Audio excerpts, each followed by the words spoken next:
Are the American people fit to govern themselves, to rule themselves, to control them? I believe they are. Let me assert my firm belief that the only thing we have to fear is fear itself. God so loved the world that he gave his only begotten Son, that whosoever believeth in him should not perish but have everlasting life. There is the love of God. And if you have any doubt concerning the love of God, look at the cross. And so, my fellow Americans, ask not what your country can do for you. Ask what you can do for your country. And I've seen the promised land. I may not get there with you, but I want you to know tonight that we as a people will get to the promised land. We establish no religion in this country, nor will we ever. We command no worship. We mandate no belief. But we poison our society when we remove its theological underpinnings. We court corruption when we leave it bereft of belief.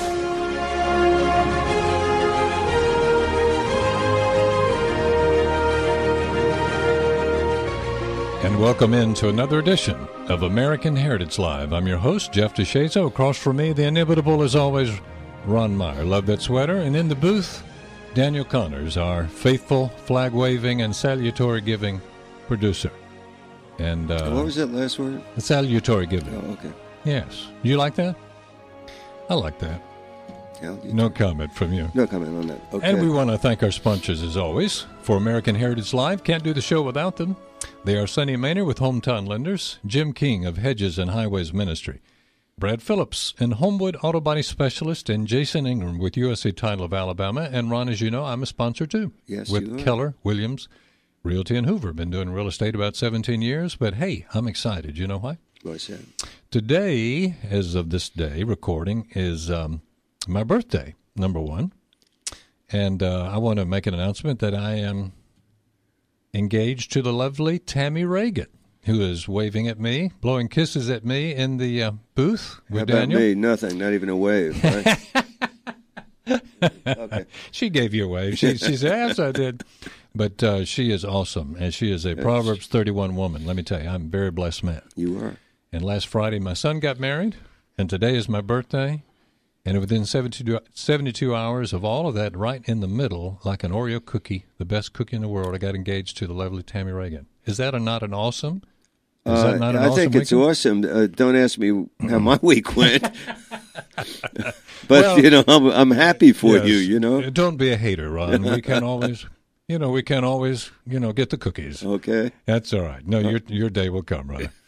But I'm excited today, especially because we have the best-selling author, a New York Times best-selling author and champion of conservative ideals and a Christian apologist and film producer for 2016 and America Imagine a World Without Her. Dinesh D'Souza is going to be our guest at the midpoint of our show, so we're delighted to have him. And now, you've got some text, I believe. Yeah, actually, they're tweet reports, Jeff. First of all, I knew you'd be excited about this. I am.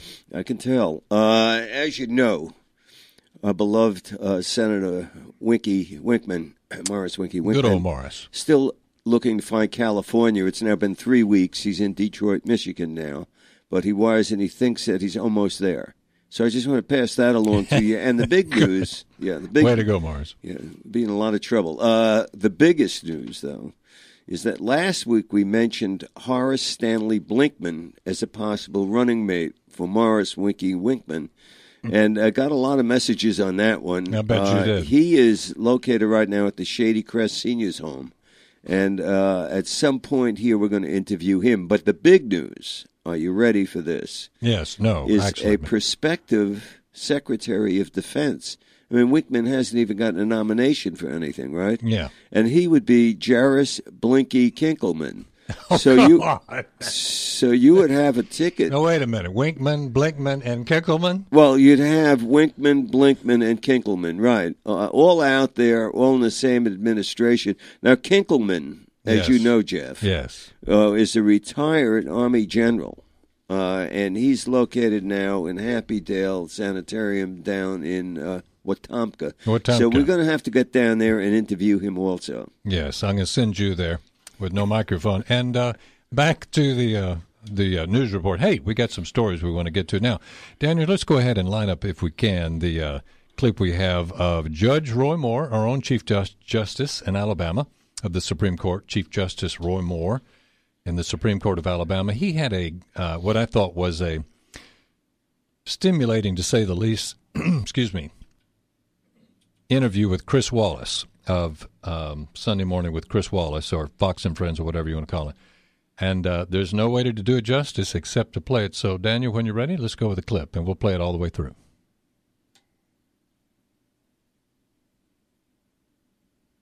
All right. This gets a lot into the weeds, and this isn't a law class. You're the Chief Justice. I'm not a lawyer. But what if the U.S. Supreme Court hears the case in April and decides in June that there is a constitutional right to same-sex marriage? You have been, forgive me, a little fuzzy on this. You said at one point you would recuse yourself. What does that mean? That means if a case comes before me and the Supreme Court has decided what marriage is, then that would control that case. But I would not be bound thereby. I could recuse or dissent. As a justice from Delaware did in the Dred Scott case in 1857. They ruled black people were property. Should a court today base such a ruling that is completely contradictory of the Constitution? You know, Justice... But I guess what I'm asking you is, I understand you'd be unhappy and you say you'd recuse yourself. Sure. But are you saying if the Supreme Court rules that Alabama does have to abide by the Supreme Court's ruling? State courts are bound by the rulings of the United States Supreme Court. But just like Benjamin Curtis did, he said that when a strict interpretation of the Constitution, according to the fixed rules which govern the interpretation of laws, is abandoned and the theoretical opinions of individuals allowed to control its meaning, we have no longer a Constitution.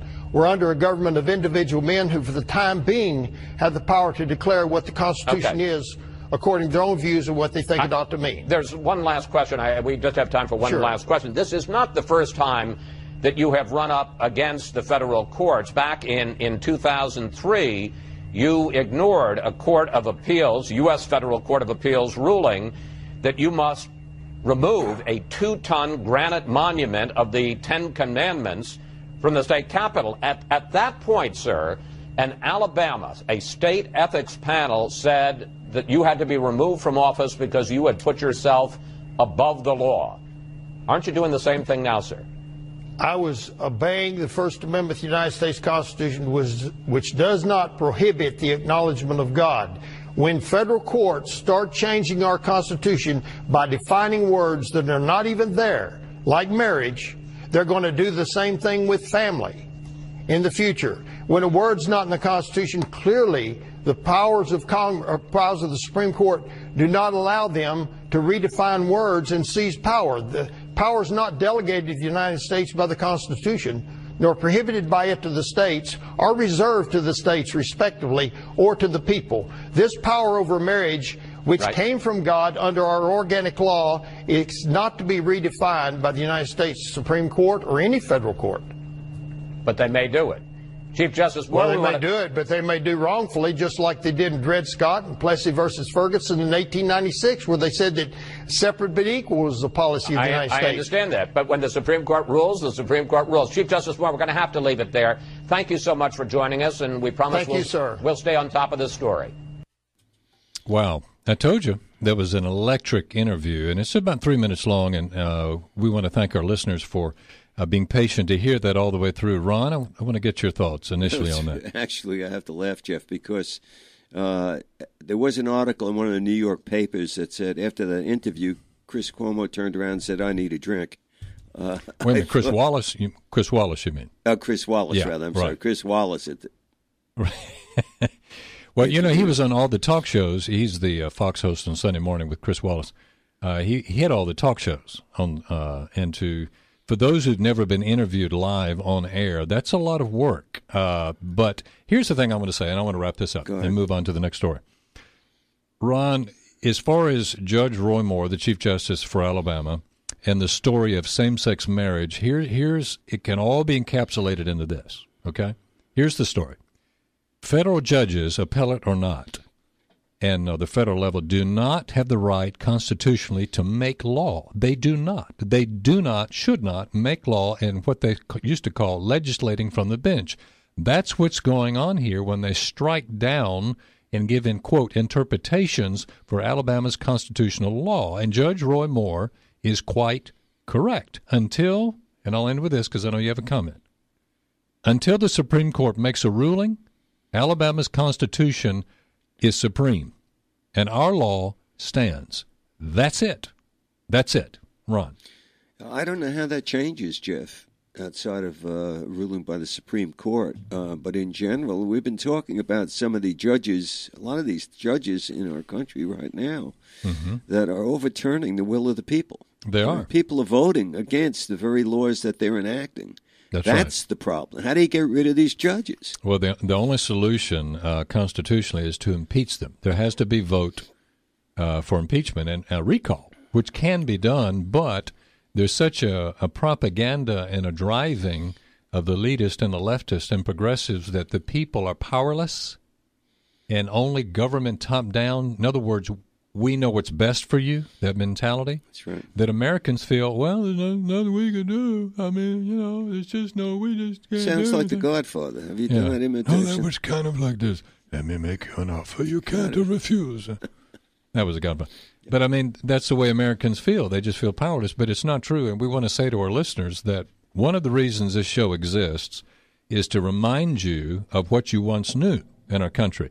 That God's hand sovereignly was on the formation of this country, but since the 30s, 40s, and 50s, in our educational system with the Democratic Union, in the late 1800s, that began to be removed and eradicated from the educational system. And so now your modern-day Americans think there's nothing I can do. That's right. And it's all secular. It's an economic view of history. And that's why, because Americans no longer feel they have a voice, they don't know what to do, they don't go vote, they think their vote does not count, and they don't know what to do constitutionally about these judges with lifetime appointments. And sadly, Congress has gone along with that, and these appellate courts and state judges are laying down. They're laying down their arms, so to speak, and their rights before these federal judges, and it's wrong. They don't even know their own state's rights. Right. So anyway, let's go on to the next story.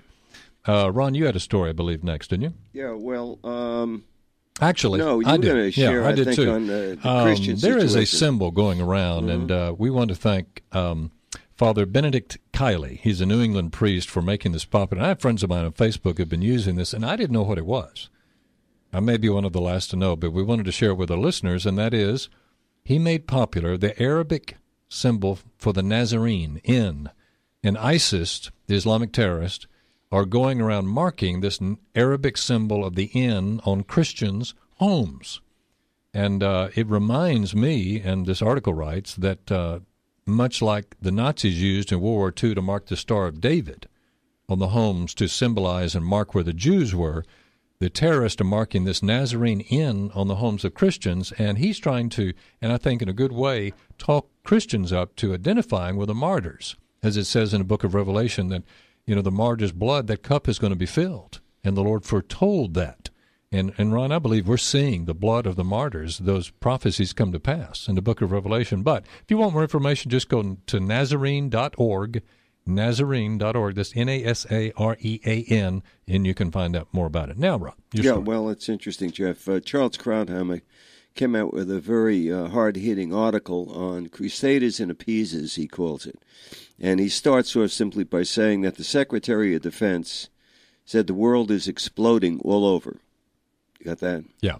His Attorney General says that the threat of terror keeps me up at night. This world bears them out. On Tuesday, American hostage, and he talks about that young lady that died, right? And then he talks about the embassy in Yemen being evacuated, right? That government's overthrown, and the president last September was saying that there's an American success in fighting terrorism there. So it just is, it's a sad situation, Jeff. The president turns around recently, and he's blaming the media. He's saying, don't panic. It's the media who's playing this stuff up. It's sad. Well, it is sad, and the music's telling us it's time to take a break. Thank you, Ron, for that. And when we come back on the other side, we have another audio clip that our producer is going to be bringing to bear from Todd Starnes. You won't want to miss that. Folks, you're listening to American Heritage Live. I'm your host, Jeff DeShazo, along with co-host Ron Meyer and Daniel Connor in the booth, and my lovely fiancée, Tammy Reagan, who's watching me now and tweeting or texting something. Hopefully it's a love note to me. We'll be right back after this.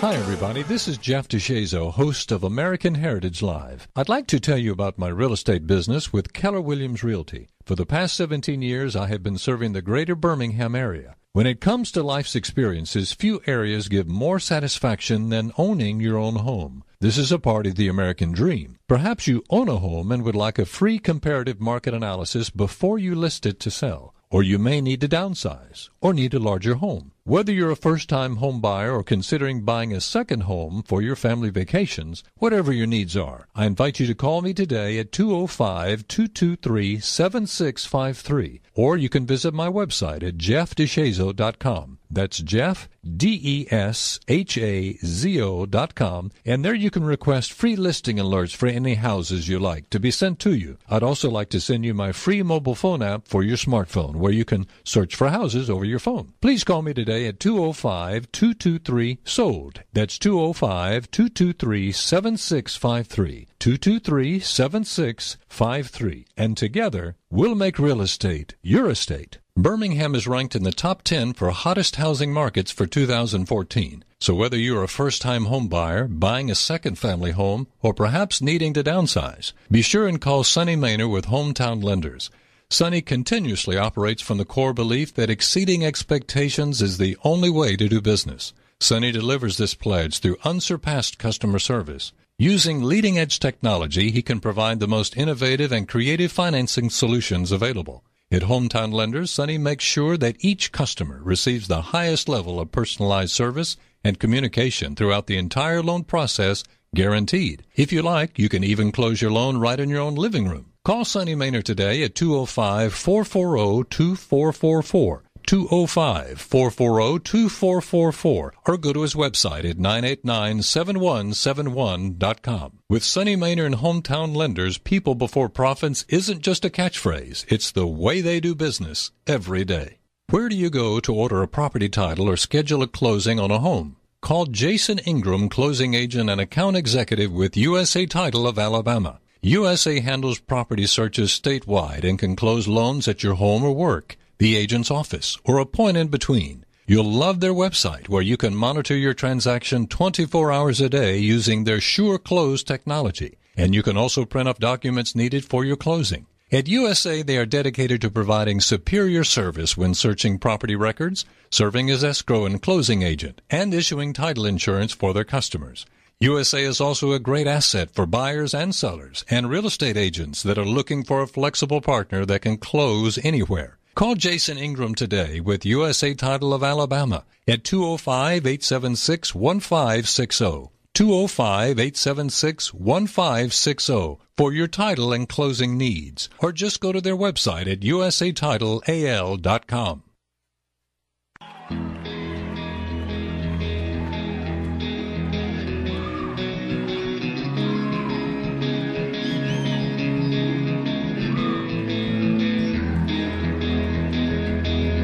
And welcome back in, everybody, to American Heritage Live. I'm your host, Jeff DeShazo, and I want to remind you, if you do need some real estate help, and you're not sure what to do about getting your home on the market, let me tell you, now's the time. You don't want to wait till spring. Everybody waits till spring, so you don't want to do that. Call me at 205-223-SOLD, S-O-L-D. That's 205-223-7653, and we'll make an appointment and get you started. And let me invite you to go to our Facebook page. That's facebook.com/American Heritage Live. And you can go to our YouTube tab at the bottom. Just click on that, and you can catch up on all our shows that are archived there, and you'll like that. We've had some great guests. And don't forget, later in the show, shortly, we'll have the famous best-selling author and champion of conservative ideals and famous film producer Dinesh D'Souza is going to be joining us, and you don't want to miss that. If you have to leave us, take a break, and get away from the radio, you can stream the show live at 977 The Peach. 977thepeach.com. Just click up the upper right-hand tab, listen live. Now, we've got an audio clip we wanted to play for you. Ron, I thought no one said it better than Todd Starnes, commentator for Fox News. He just stated it so well that I wanted to play the clip in its entirety. And, folks, you don't want to miss this, so lean in close when you're ready, Daniel.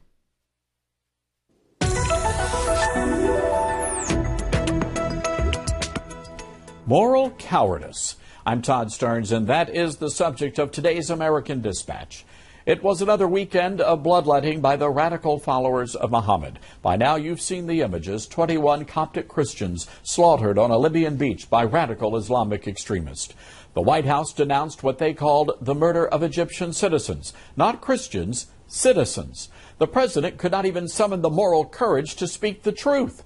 They're called Christians, sir, and their heads were savagely torn from their necks by monstrous Islamic jihadists. Is it possible for an administration to be that tone deaf? The Muslims called the video a message, signed with blood to the people of the cross. They vowed to conquer Rome. They're coming, folks. And if they are not stopped, what you saw in Libya could happen outside your local church. To the families of our fallen Egyptian brothers, I say this. We, the people of the cross, stand with you in solidarity, even if our president will not. We offer our thoughts and prayers and a promise found in the book of Revelation.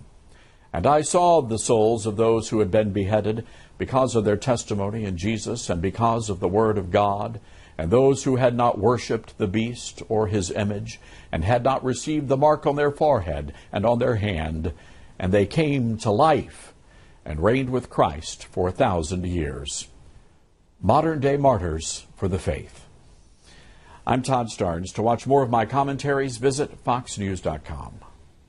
Well, I just wanted to say, you heard the quote from Scripture about the martyr's blood being filled, and Ron, you wanted to comment on that. But let me just say quickly, that is ladies and gentlemen, a secular Fox News commentator that you just heard.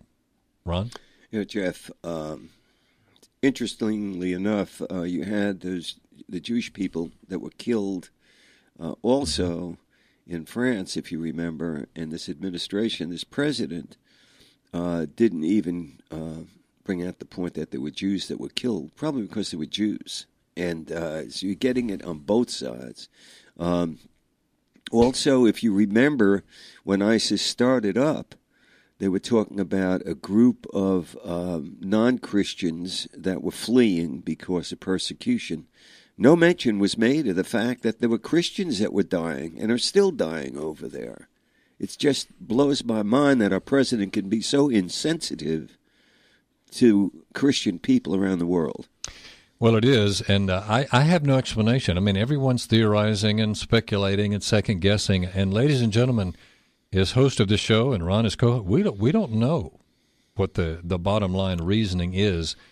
The only thing that I'm guessing is that we can only go by what's said. We've seen the fumbling and bumbling by the White House spokesman trying to go through all the gesticulations and the gyrations and the gymnastic contortions about trying to explain what these terrorists are, saying anything but Islamic terrorists.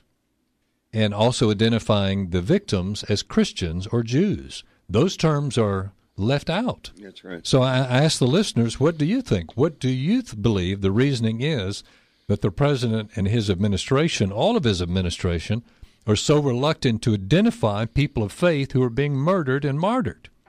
What could possibly be the logic and the reasoning behind that? Why is this distancing between our government, or our administration, and the nation of Israel? There's only one explanation of that. Only one that I can think of. This president does not identify, now hear me, I hope I'm wrong, but this president does not identify with Christians or people of faith, Jew or Christian. Because only people who identify, Ron, with that will speak on their behalf. Yeah. Am I wrong? Correct me. No, I think you're right. Okay. So, did you have a story there? Yeah, Jeff. We'll be taking a break shortly. And by the way, don't go away, folks, before Ron speaks. Our guest, Dinesh D'Souza. Yeah, we'll be going to a break, and then we'll be in the middle of the story, or during, or at the beginning. We'll just get you the hurry up, Ron cutoff. Oh, okay. Well, I got my own Daniel, our producer. He's controlling the clock. Okay. There was another article that came out on how believing the Bible can get you canned in today's America, dealing again with this onslaught against Christians and what they believe in. Basically, the people were talking about these instances. There was that grandmother summed it all up when she said, little by little, they are stopping us of any thought we might have or any difference of opinion. This is our religious freedom at stake. And what's happening is that's being taken away, gradually taking away. We've now shifted from religious freedom to forced acceptance in America. I think that's pretty powerful if you think about that for a second. Did you say moving away from religious freedom to forced acceptance in America? Wow, that's a great term. If you remember that when this whole movement, this gay movement, was really kicking up here, there was a lot of talk about tolerance and being politically correct. God loves everybody. Yes, he does. Let's get it clear. Absolutely. No matter where you are, what you're doing, no matter how far apart you are from him, he still loves you. That's right. So it isn't to condemn people that are in sin, and that's what it is according to that's what my Bible says. That's sin to enter into relationship like that. And so what's happening is that people that are coming out from the biblical perspective are being persecuted. They're the ones that are coming out looking bad. It's crazy. Yeah, it's everything's been turned on its head, and the victims, it's adding insult to injury. But people who fear evangelical Christianity or fear people of faith, what they're doing is they're marginalizing and demonizing them. That's right. And trying to shut down debate and argument. So what you do is you brand people with terms. This is what you use. Yeah. Excuse me. Use terms like bigot, haters, gay mongers, homophobes, racist, big word that's used. And you brand people with that in order to shut off debate and to try to choke the other argument from having any voice in public arena, and it's been very effective. But Christians and just normal folks in America, we've got to get wise to that and realize if you defer and kowtow to those who would choke off freedom of speech, and hear me, lean in and hear me clearly, you will lose it. Yeah, you have to be vigilant to safeguard freedom of speech, or you will lose it. Others Jeff, will say you don't deserve it. Jeff, if you think back, now I go back a little further than you, obviously, but there was always room to discuss issues in this country. And dissent. That's correct. No matter what you stood for, no matter how repulsive it may have been from one side to the other, you sat and you could debate and discuss it. That's being shut out, like you just mentioned. That's right. Well, Daniel, how are we doing on the clock? Good? About time to take a break? Well, let's do that. Folks, you're listening to American Heritage Live, and we hope you don't go away. And I want you to lean in because we are lining up next our very welcome guest. We've been wanting to have him on for a long time. I'm a big fan of Dinesh D'Souza, and you'll want to catch this interview for certain. We'll be right back after this.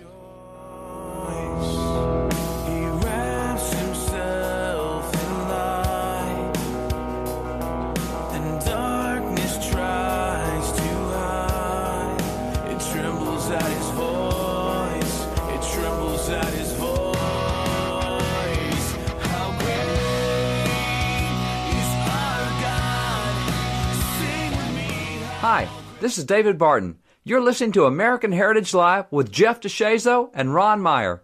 Friends, have you been in a car accident recently and need to get some body work done, or do you need a new paint job for that favorite car? Then write this down. Homewood Auto Body Specialists. That's where you need to go. They are locally owned and have been in business for over 23 years. Brad Phillips is the owner and Hubert Underwood is the manager. Most of the staff have been with Brad for over 20 years. Homewood Auto Body Specialists are located at 96 Robert Jemison Road in Homewood. A member of the Better Business Bureau, they service foreign and domestic cars and are ICAR and ASE certified. And yes, they'll provide free estimates. Their equipment is state-of-the-art to handle all of your collision-related work, and the staff trains constantly to stay up to date with all the latest techniques. All services are guaranteed as long as you own your car. They are a direct repair facility and do business with most all insurance companies. They're open Monday through Friday, 7:30 a.m. to 5 o'clock p.m. Call them today at 205-941-2410. 205-941-2410. That's Homewood Auto Body Specialists.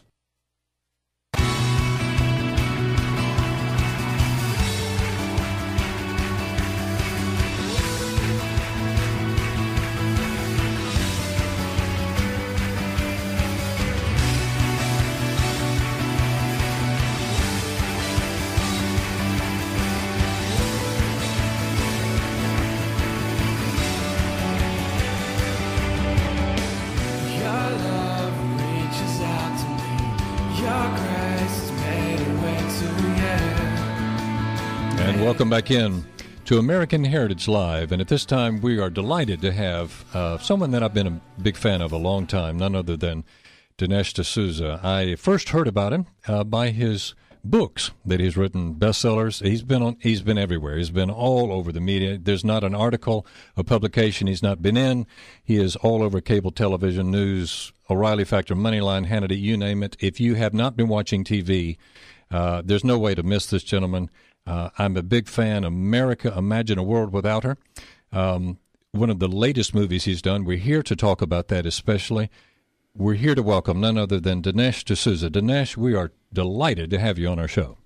Thank you so much. It's a great pleasure. Glad to be on. Well, thank you. And let's go right to your movie, the DVD that has just been released, America, Imagine the World Without Her. I'm going to tell you personally. Let me tell you personally, Dinesh, when I sat and watched the movie, the scene, first of all, and I'm not going to give it away because we want people to go see the movie, but there were early scenes about General Washington that my heart fell out of my chest, and you know the scene I'm talking about.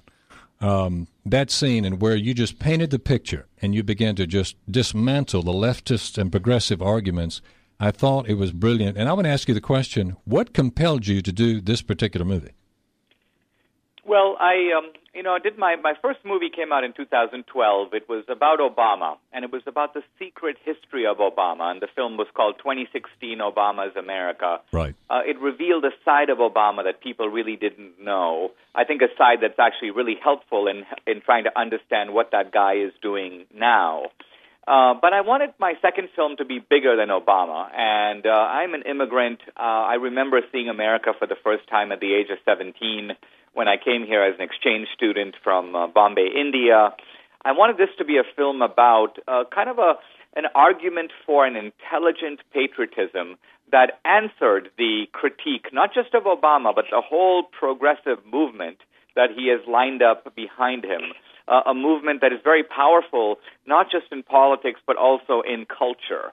It's a movement that has invaded education, the media, Hollywood, and the basic idea here is that America is the bad guy, and that's what they teach. Look at the way now Obama, he seems to be minimizing the crimes of radical Islam and trying to highlight the wrongdoings of his own country. So my film is intended to be an antidote to that, not just a political antidote, but also something that young people should see to get an idea of why they should fall in love with this country. Well, you are known among universities for your speaking, your Christian apologetics, and the tours that you've done. I wanted to ask you in relation to this, because I think it's a companion thought. What is your sense now among the universities about the climate that you're seeing politically and just overall the thought there? Well, I think the problem in universities now is that the conservative point of view, and by the conservative point of view, what I mean here is just, what are we trying to conserve? We're trying to conserve the ideals of the American Revolution. So we're conserving, if you will, this a constitutional tradition. That idea has become so alien to so many young people that I have the view that it's not that they're rejecting conservatism, it's that they've never really been exposed to it. Al Gore's movie, An Inconvenient Truth, Michael Moore's films are routinely shown on campus. Certainly the ideology that they reflect is pervasive on the campus. One reason I'm trying hard to get my film into high schools and on the campus is to provide a kind of balance, an alternative point of view, and an alternative point of view from someone who has lived in a different culture and has an historical basis for being able to say the things that he does, that I do, about America. Well, Dinesh, before our co-host Ron Meyer asks you a question, I wanted to mention to our listeners that Dinesh D'Souza's movie, America, Imagine the World Without, has risen to the second highest grossing of all-time political documentary, past Michael Moore's Sicko and Al Gore's Inconvenient Truth. And congratulations, by the way, on your Golden Reel, nominations and winnings there, too. I appreciate that. Just a slight correction. It was my earlier movie, 2016, that rose to number 2. The America movie is at number 6. So I'm really happy. You know, Michael Moore has made about 20 films, and he's got about 5 films in the top 10 political documentaries. But I've made 2 films, and I've got 2 in the top 10. So I feel like I'm going to give that guy a run for his money. Absolutely. Absolutely, Ron. Yes, on the current issues today, we're in a very dangerous time, obviously. And I wanted to get your feelings about the most dangerous situation that you see happening in the world right now. Well, I think we're seeing storm clouds on a number of different horizons. You know, the problem of radical Islam by itself is a problem that we could deal with. But it seems to me we're dealing with 2 problems, the radical Islam problem and the Obama problem. And so when we put the 2 together, we're facing a more dangerous situation. With Obama, you have the most ridiculous refusal to even describe what's going on in front of him. So he doesn't want to use the word Islam, and he doesn't want to use the word terrorism. He thinks that what's going on in the world is some kind of random outbreak of violence that just happens to be perpetrated by Muslims. This would be like looking at the Nazi genocide and saying, well, listen, number 1, let's not use the word Nazi because we don't want to give an ideological description. And number 2, let's not use the word Jews or genocide. Let's just talk about this as though we've seen a random outbreak of violence in Germany. So it's really difficult to know how to cope with a chief executive who thinks this way. Our problem is that we're leaderless right now, or to actually be more precise, we have a leader who seems to be running in the opposite direction. One of my biggest concerns right now is Iran and these negotiations that are going on, and how much we're going to have to give up, and whether that's going to be any guarantee or not that they're not going to go ahead and they're going to build that bomb. And this whole situation with Israel and the Netanyahu coming over here and backs of people turning on him. What is your feel on Iran right now? Well, with regard to Israel, Israel has been in a difficult situation for a while, but it has always had as its great friend and protector the United States. But now Israel is facing a more perilous situation in which they look to Europe and they don't see very many allies there, and then they look to America and, oh no, it's Obama. So poor Netanyahu is now trying to make allies where he has allies, and that is in the Republican Congress. But it's not a good situation when the U.S. president, who by and large has been the protector of Israel now for about 40 years or more, is as hostile as Obama is, not only to Netanyahu personally, but also to Israel more generally. The Iran threat, again, if America had its act together, this is something we could deal with. But with Obama, you have a surreal refusal to actually look what's happening in the eye. And I don't think it's because he's ignorant. This is one of the best informed men in the world. He gets a daily briefing. So he's choosing to take the actions he does. Dinesh, let me ask you, shifting gears on a personal note, if I can. Our listeners are familiar with you. They've seen your work. I want to ask you personally, what compels you to jump into the fray? What motivates you? What gets you out of the bed every morning to be willing to swim upstream and jump into the fray of what you're dealing with? Well, I think what it is this, and that is that I was born in a rather remote corner of the world. By good fortune and God's blessing, I find myself in the United States. I have spent the last 25 years writing and thinking about politics, and I feel peculiarly equipped to understand Obama and also to land a javelin or a harpoon, more precisely, into the ideology of modern progressivism. And so I want to do that. I feel it's my way of, in a sense, giving back to America, or my way of defending the America that I came here to be a part of. This American dream that that I've seen become a reality for so many millions of people in this country and in my own life, I think is very endangered right now, and I want to do my little part to protect it. Well, that's very inspiring, and one of the goals of our show, Dinesh, is to inspire listeners, to empower them, to become engaged and don't believe the myth or the lie that they have no voice, that they're powerless. And I wanted to ask you, just shifting gears just a moment to people of faith, what would you say to our listeners, Dinesh, to people of faith? Why should they be concerned as far as the current direction of our governmental leadership? And secondarily, how should they respond? Well, the reason to be concerned is that the fortress of American strength is based upon three pillars. The three pillars are the Constitution, the free market, capitalist system, and Christianity. And those are the pillars that have built America. The progressives, like termites, recognize that they have to bring the three pillars down. They can't remake America, in Obama's words, without eating away at all three of the pillars. So to pretend like that's not going on is to reflect ourselves as being far more deluded than Obama. He at least knows what he's doing. Now, how to go about it? Number one, we're in a political fight, and the idea that Christians should be subtracted or removed from politics, complete insanity. But I think equally important, we have to enter the cultural debate here. We can't concede the institutions of education, the schools, the colleges, the media, entertainment, Hollywood, Broadway. We can't let the left control all those because those are huge megaphones for getting its message out. And so it's really important for our side to build similar megaphones so that we can compete in the marketplace of ideas. So similar megaphones being what and megaphones how? Meaning new institutions that can transmit education, new ways of communicating the media. We can't rely simply right now on talk radio, the Fox News Channel, and Rush Limbaugh. The left has so much bigger ways to get its message out. They don't just make documentary films. They use the most powerful people in Hollywood are not Michael Moore. It's Oliver Stone. It's Steven Spielberg. They use the movies to tell their stories. We need to do the same. Okay. To follow up with that, Dinesh, let me ask you, the media in Hollywood, we know the thought mindset, the worldview that is controlling those groups. They're set on marginalizing and demonizing people of faith. There wasn't always that kind of climate. What do you see happening? Do you see any change in that trend, or are they becoming more hardline?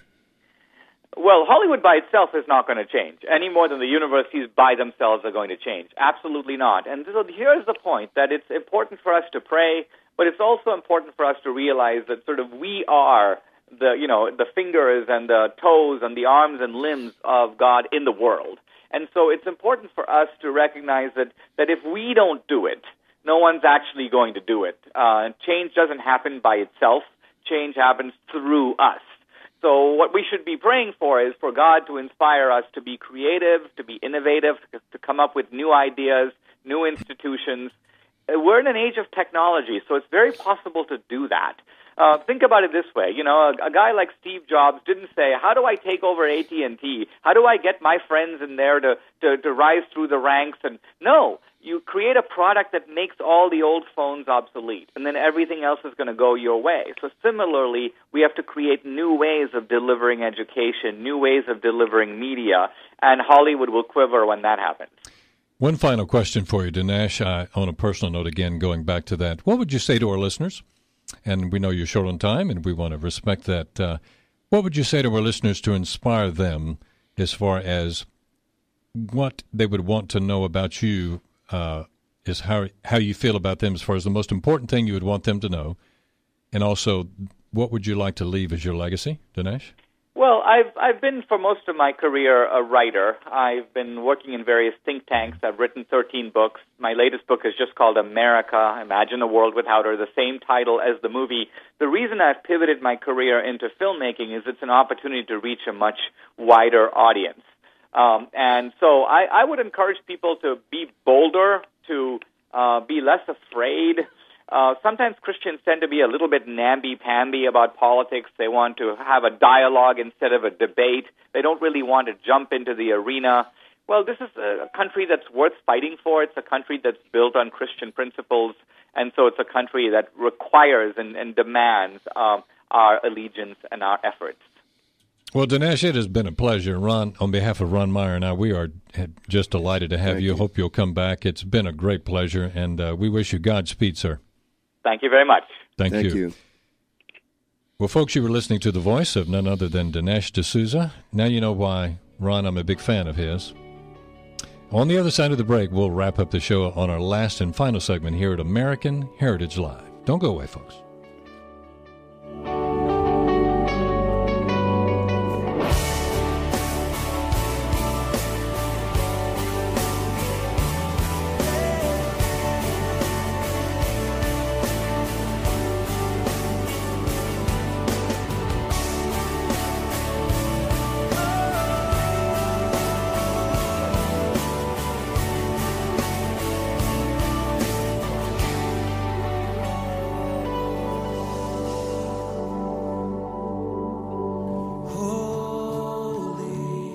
This is Bruce Terry of Liberty Church in Hoover, and you're listening to American Heritage Live with Jeff DeShazo and Ron Meyer.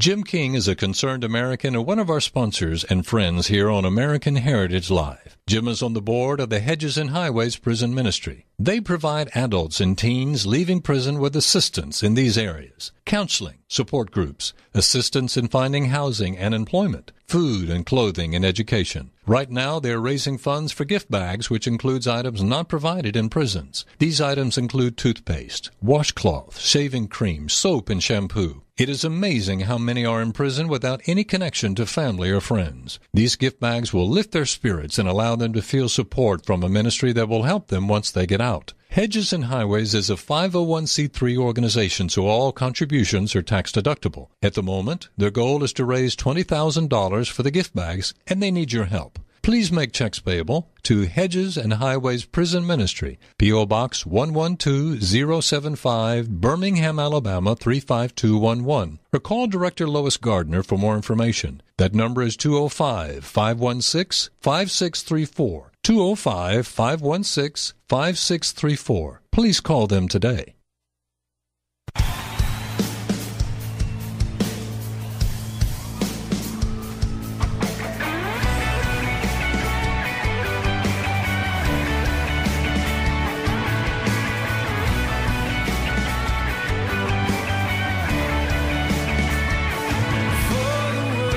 And welcome back in to American Heritage Live. I'm your host, Jeff DeShazo. Across from me is Ron Meyer. Ron, what did you think of the interview with Dinesh D'Souza? Terrific. He knocked it out of the ballpark. He's right on the money. Well said.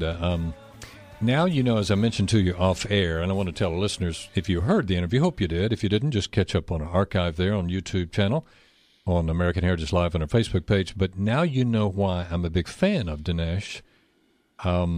Number one, his God-given intellect. He's able to cut through the verbal fat and get right down to the brass tacks of what's really important, and he filters very quickly and throws out of the argument what's superfluous, what's fluff, and he gets right down to what's important and gets lean and mean, and he has an unimpeachable logic. He just goes lasers in, and everything else is just is fluff and smoke and mirrors, is padding, and he has an uncanny ability to do that, to bring everything to a concise, just lean and mean logic. You know what I think, Jeff?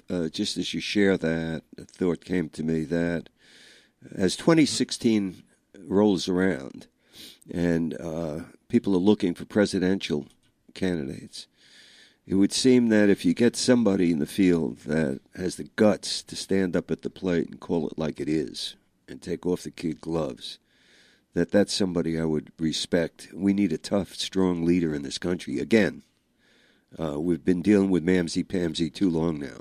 Yeah, as he said, and you just said, but he said namby-pamby is how... Brooklyn, it would be mamsy-pamsy. You said manny-panny, I'll say mamsy-pamsy. Whatever. Whatever, the same thing, but he said something. He was speaking to people of faith, and ladies and gentlemen, I hope you heard Dinesh D'Souza's comments.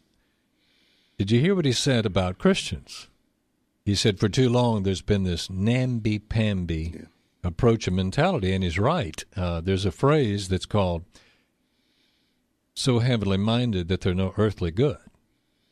And right now what you have is you have a lot of believers who've opted out of the arena. And the approach is this, the mentality is this: I'm going to win souls, as they should, because we're admonished to be salt and light, correct? But the mentality is, I'm going to keep going to church, I'm going to keep going to Bible studies, and I'm going to keep learning, but I'm not going to be salt. I'm going to opt out and stay home from the arena and the community and where I live and default to that position. And as a result, Ron, for decades of this kind of mentality, the world nature abhors a vacuum. So to fill that vacuum of the Christian stepping out of the arena, what has taken its place? Well, what you're witnessing now at this point in American history is a post-Christian mentality.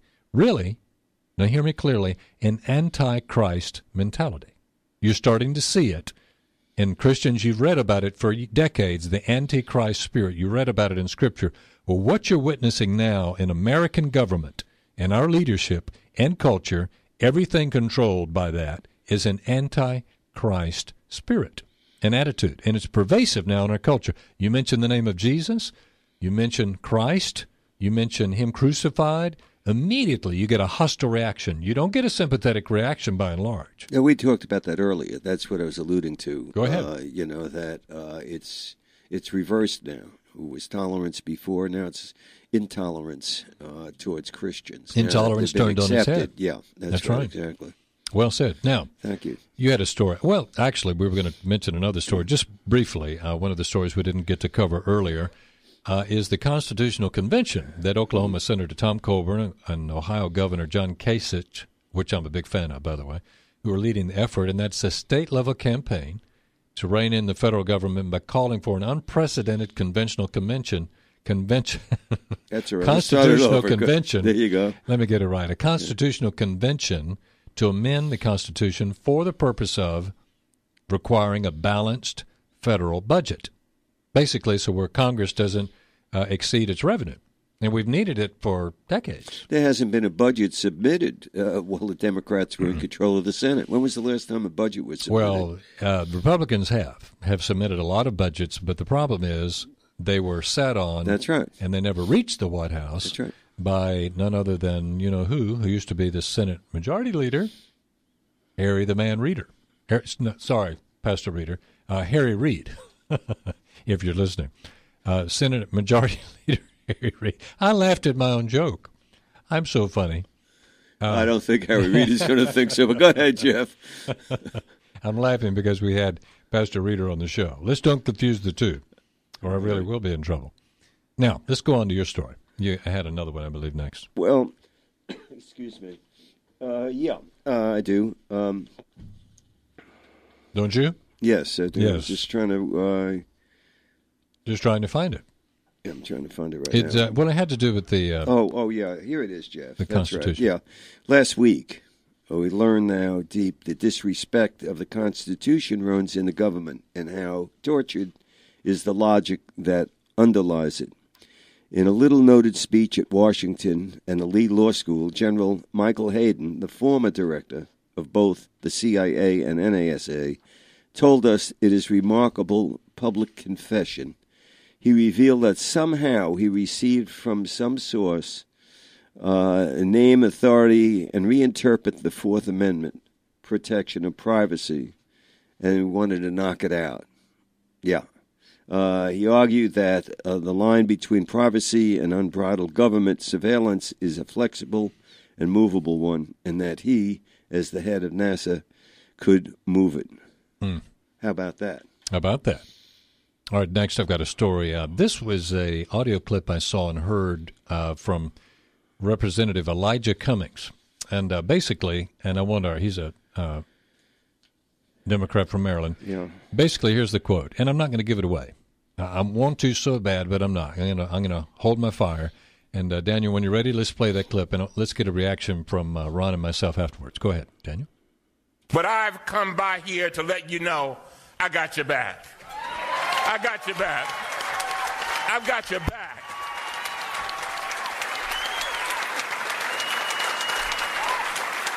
People do not seem to understand that so many people come to government knowing that they're not going to make the kind of money that they would make in the private sector. But they come to government to feed their souls, to help other people, to lift them up, to make their lives better. And that's you and you and you and you. And so I thank you. Now, I've gone completely off script, so I got to get back to my script. All right, you heard it. Yeah. Ron, reaction? Well, I'm a capitalist. I believe that in this country, at one time, if you had the initiative and the smarts, that you could earn a very good living.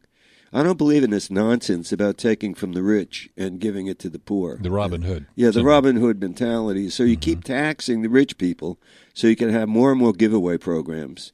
And this is not to knock somebody that, doesn't have a lot of money. I don't have, I don't. I struggle in this economy. But the point is, Jeff, that this just goes along hand in hand with where this country is headed. And where this president is taking this country. 1. 2 is that I would feed my spirit with Jesus Christ. And I would suggest that people that are out there right now, if you're hurting, there's an opportunity to turn to Jesus and ask him into your life. See, I still believe he's Lord and Savior. He's real. He's not a fiction story. He's not something you make up and feed your head with. But you can enter into a personal relationship with him, unlike any relationship you've ever had. He loves you no matter where you're at today, whether you're a Republican, Democrat, Socialist. Whoever you are, he loves you. He wants you to come into relationship with him. He wants to save your soul. And I'd invite people right now to just spend a minute here in prayer. And say, Lord Jesus, I open up my life to you today. Things are not going well, whether it's depression, finances, whatever areas that you're dealing with. Ask him into those areas. Ask him to be truly the Lord of your life. I thank you for that now. In Jesus' name. Thank you, Ron. Amen. That's awesome. And folks, as you know on this show, we always want to give an opportunity for those who listen, not only provide information and inspire you and help you become engaged as far as how to become involved in the public arena and what to do, but also provide you an opportunity to introduce you to the one that we speak about who gives us hope and the reason we live and the reason why we get up in the morning, and that is a personal relationship with Jesus Christ. That's right. Everyone in this building that I know of has one. A producer, my fiance, my co-host. You heard Dinesh D'Souza talk about his faith in Jesus Christ and speaking to Christians about becoming more engaged. Now, let me talk to those who just accepted the Lord, who may be new Christians. Let me encourage you to not try to live the Christian life alone. God never designed it that way. You're to be, and I'm to be, in a relationship with other Christians. And the best way to do that is in small groups in a local church. So, here's what you do. Find a local church in the greater Birmingham area or in the state of Alabama or wherever you are listening by internet. Find one. Find one that preaches the Bible of Jesus Christ crucified, who was dead and was raised from the dead for you and took your sins on the cross. Find a church that preaches that. Get in it, become involved, worship the Lord publicly, and get involved in small groups and learn more about who Jesus is and get in relationships with other people. The Christian life is to be lived in relationships with other Christians. Well, folks, you've been listening to another edition of American Heritage Live. We had as a very special guest today, best-selling author and champion of conservative ideals and famous film producer of 2016, Obama's America and America, Imagine a World Without Her, none other than Dinesh D'Souza, and we hope he'll be back. You can check out our archives at the YouTube channel on our Facebook page, American Heritage Live. And we always want to thank our sponsors. They make our show possible. Sonny Maynard with Hometown Lenders, Jim King of Hedges and Highways Ministry, Brad Phillips and Homewood Auto Body Specialist, Jason Ingram with USA Title of Alabama, and myself, Jeff DeShazer. I'm a sponsor too with Keller Williams Realty in Hoover. If you're a businessman or businesswoman and you'd like to sponsor such a show as what you've just heard, give me a call today at 205-223-7653, 223-7653. I'd love to talk to you about being a sponsor. Well, don't forget next week at this same time, 11 to 12 on Sundays at 977 The Peach. And you can stream the show live at 977thepeach.com. For Ron Meyer and Daniel Connor, We'll see you next week. So long, everybody.